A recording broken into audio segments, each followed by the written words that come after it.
When it comes to health care, pets and domestic animals have it pretty good in this country. But what happens when a wild bird gets sick or injured?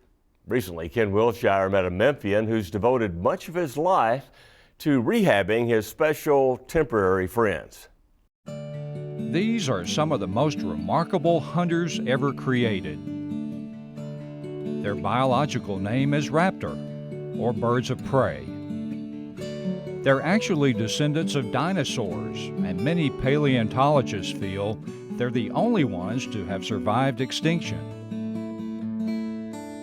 They're some of the most beautiful yet misunderstood animals on the planet. We chose one of them to be our national symbol of freedom. You'll find others contributing to a variety of ecosystems in their own special ways.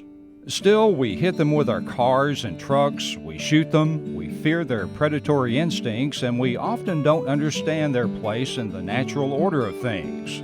But there is a fellow who does comprehend. You might call Knox Martin a bird's best friend, especially when it comes to raptors and birds of prey.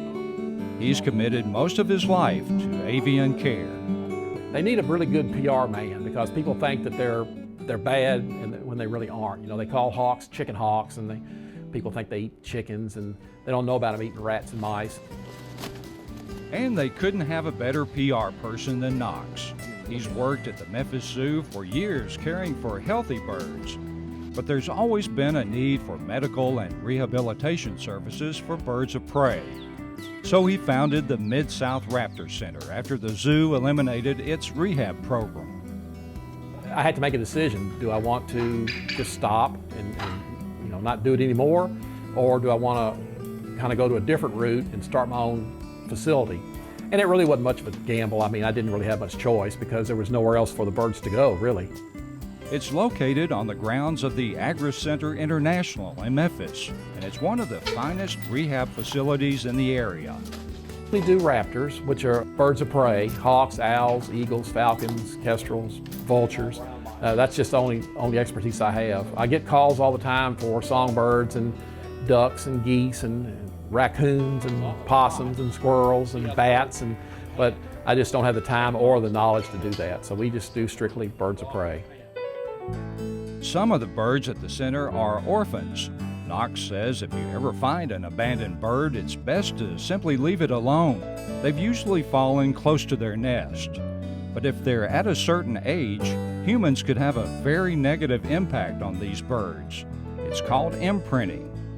When these birds are born, they can't really see. Their eyes have not fully developed, but when their eyes clear, the very first thing they see, that's what they imprint on. You know, if a great horned owl sees another great horned owl, either a sibling or a parent, it happens almost immediately. He imprints on that adult. And so he knows he's a great horned owl. And once they're imprinted, you can't reverse it. They're like that forever. If I don't make any other point when I do all these educational programs, it's like if you find a little baby owl or hawk in the woods, leave it alone. The camouflage suit is used when feeding the imprintable birds, so they won't know he's a person.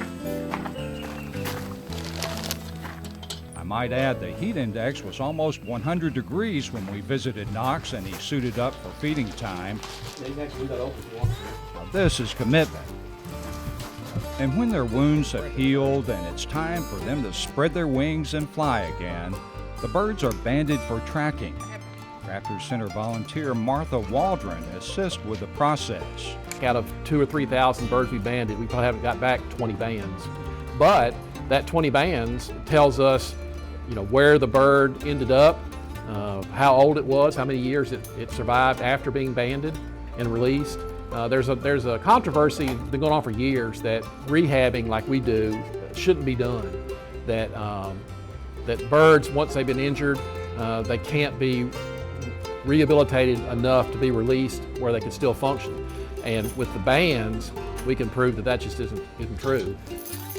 In his own compassionate way, Knox is ensuring the possibility of extinction in any way will never happen to our birds of prey, and that these magnificent raptors will always have a place in our precious yet fragile ecosystems, like they've enjoyed for millions and millions of years. I'm not a vet, so we have to take him to our vet, but when he gets through with doing his magic, and then they come back out here to be rehabbed, and then when we can release them, it really is very rewarding. Ready? People always ask, aren't you sad that it's gone? No, that's what we're here for.